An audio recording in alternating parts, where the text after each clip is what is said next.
Después de rodear a Edom por el sur, los israelitas se volvieron hacia el norte y otra vez se dirigieron hacia la tierra prometida.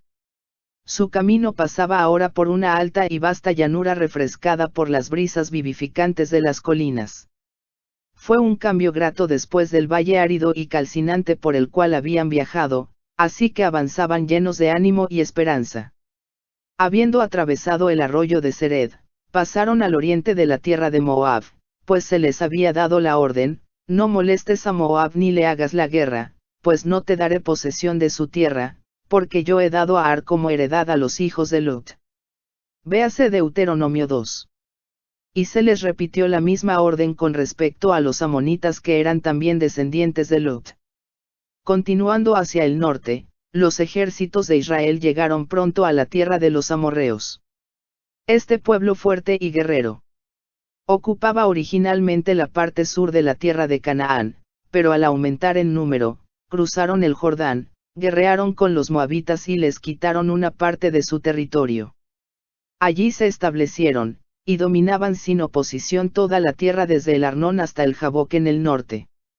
El camino que los israelitas deseaban seguir para ir al Jordán pasaba directamente por ese territorio, y Moisés le envió un mensaje amistoso a Sehón, rey de los amorreos, en su capital: pasaré por tu tierra por el camino iré, sin apartarme a la derecha ni a la izquierda.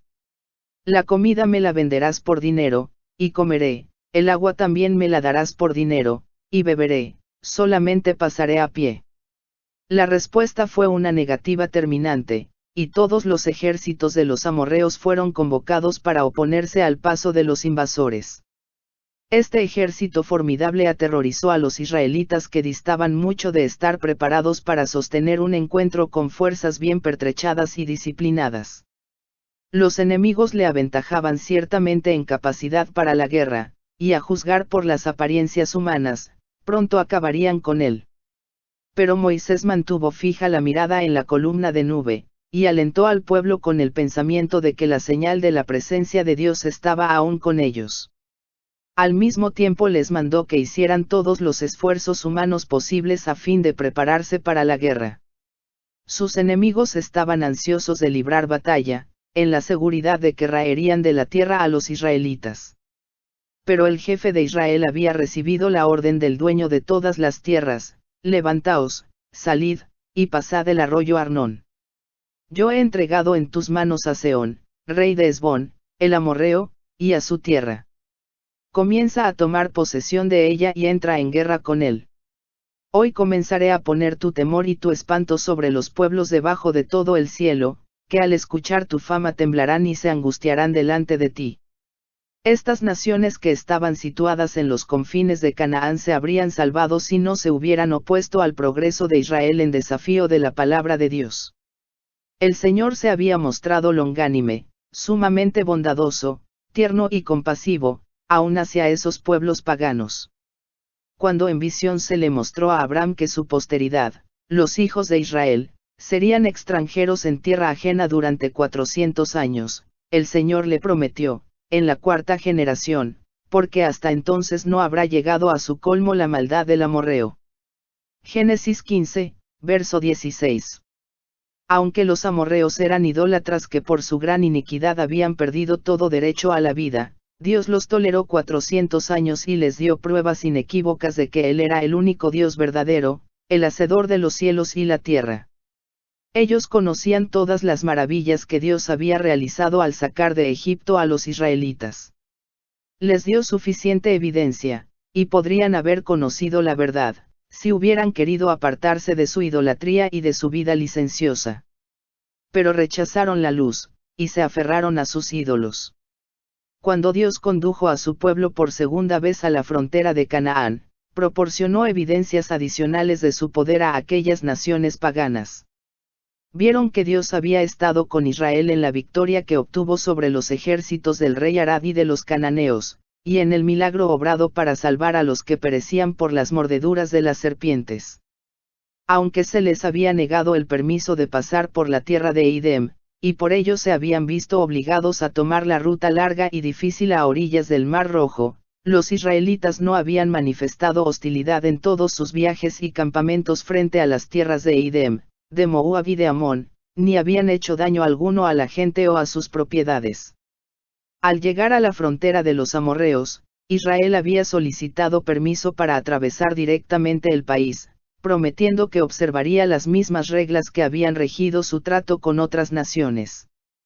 Cuando el rey amorreo rehusó lo pedido con cortesía, y en señal de desafío reunió a sus ejércitos para la batalla, se colmó la copa de la iniquidad de ese pueblo, y ahora Dios iba a ejercer su poder para derrocarlo. Los israelitas cruzaron el río Arnón, y avanzaron sobre el enemigo. Se libró un combate, en el cual los ejércitos de Israel salieron victoriosos, y aprovechando la ventaja obtenida estuvieron pronto en posesión de la tierra de los amorreos. Fue el capitán de los ejércitos del Señor el que venció a los enemigos de su pueblo, y habría hecho lo mismo 38 años antes, si Israel hubiera confiado en él. Llenos de esperanza y ánimo, los ejércitos de Israel avanzaron con ardor y, siguiendo hacia el norte, pronto llegaron a una tierra que podía probar muy bien su valor y su fe en Dios. Ante ellos se extendía el reino de Basán, poderoso y muy poblado, lleno de ciudades de piedra que hasta hoy inspiran asombro al mundo, 60 ciudades. Todas estas eran ciudades fortificadas con muros altos, con puertas y barras, sin contar otras muchas ciudades sin muro. Véase Deuteronomio 3, verso 1 al 11. Las casas se habían construido con enormes piedras negras, de dimensiones tan estupendas que hacían los edificios absolutamente inexpugnables para cualquier ejército que en aquellos tiempos los pudiera atacar. Era un país lleno de cavernas salvajes, altos precipicios, fosas abiertas y rocas escarpadas. Los habitantes de esa tierra, descendientes de una raza de gigantes, eran ellos mismos de fuerza y tamaño asombrosos, y tanto se distinguían por su violencia y su crueldad, que aterrorizaban a las naciones circunvecinas, mientras que Og, rey del país, se destacaba por su tamaño y sus proezas, aun en una nación de gigantes. Pero la columna de nube avanzaba, guiados por ella, los ejércitos hebreos llegaron hasta Edrei, donde los esperaba el gigante, con sus ejércitos. Ag había escogido estratégicamente el sitio de la batalla. La ciudad de Edrei estaba situada en la orilla de una meseta cubierta de rocas volcánicas y desgarradas que se levantaba abruptamente de la planicie. Solamente podía llegarse a la ciudad por desfiladeros angostos y escarpados. En caso de ser derrotadas, sus fuerzas podrían encontrar en aquel desierto de rocas un refugio donde los extranjeros no podrían perseguirlas. Seguro de su éxito, el rey salió con su enorme ejército a la llanura abierta, mientras que se oían los gritos desafiantes que partían de la meseta superior, donde se podían ver las lanzas de millares deseosos de entrar en liza. Cuando los hebreos miraron la altura de aquel gigante de gigantes que sobrepasaba a los soldados de su ejército, cuando vieron los ejércitos que lo rodeaban y divisaron la fortaleza aparentemente inexpugnable, detrás de la cual miles de soldados invisibles estaban atrincherados, muchos corazones de Israel temblaron de miedo. Pero Moisés estaba sereno y firme. El Señor había dicho con respecto al rey de Basán: no tengas temor de él, porque en tus manos lo he entregado junto con todo su pueblo y su tierra. Harás con él como hiciste con Sehón, el rey amorreo que habitaba en Hesbón. Deuteronomio 3, verso 2. La fe serena de su jefe inspiraba al pueblo a tener confianza en Dios. Lo entregaron todo a su brazo omnipotente, y él no les faltó. Ni los poderosos gigantes, ni las ciudades amuralladas, ni tampoco los ejércitos armados y las fortalezas escarpadas podían subsistir ante el capitán de la hueste de Jehová. El Señor conducía al ejército, el Señor desconcertó al enemigo, y obtuvo la victoria para Israel. El gigantesco rey y su ejército fueron destruidos, y los israelitas no tardaron en poseer toda la región.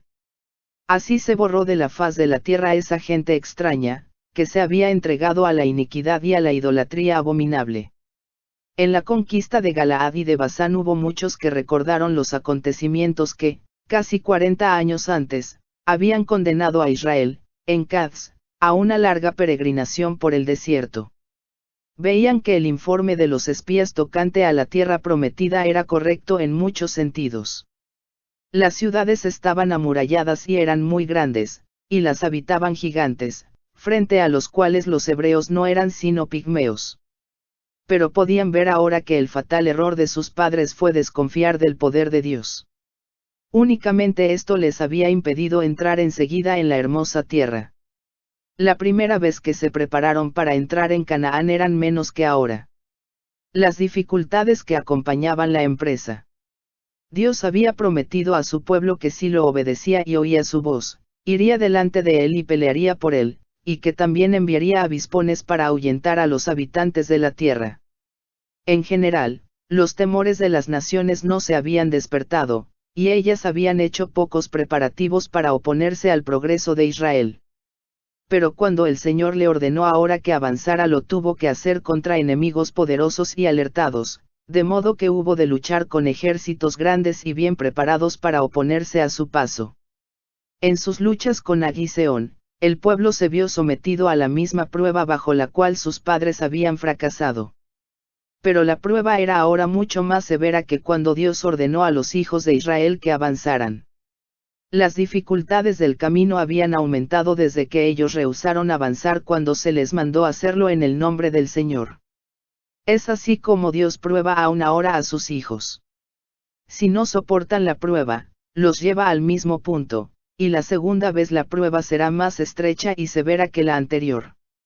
Esto continúa hasta que soportan la prueba, o, si todavía son rebeldes, Dios les retira su luz, y los deja en tinieblas. Los hebreos recordaban ahora cómo anteriormente, cuando sus fuerzas habían salido a luchar, fueron derrotadas y miles perecieron. Pero en aquel entonces habían salido a luchar en abierta oposición al mandamiento de Dios. Habían salido sin Moisés, el jefe nombrado por Dios, sin la columna de nube, símbolo de la presencia divina, y sin el arca. Pero ahora Moisés estaba con ellos, y fortalecía sus corazones con palabras de esperanza y fe. El Hijo de Dios, rodeado por la columna de nube, les mostraba el camino, y el arca santa acompañaba al ejército. Todo esto encierra una lección para nosotros. El poderoso Dios de Israel es nuestro Dios. En Él podemos confiar, y si obedecemos sus requerimientos, obrará por nosotros tan poderosamente como lo hizo por su antiguo pueblo. Todo el que procure seguir el camino del deber se verá a veces asaltado por la duda e incredulidad. El camino estará a veces lleno de obstáculos aparentemente insuperables. Esto podrá descorazonar a los que cedan al desaliento, pero Dios les dice: seguid adelante. Cumplid vuestro deber cueste lo que cueste. Las dificultades de aspecto tan formidable, que llenan vuestra alma de espanto, se desvanecerán a medida que, confiando humildemente en Dios, avancéis por el sendero de la obediencia.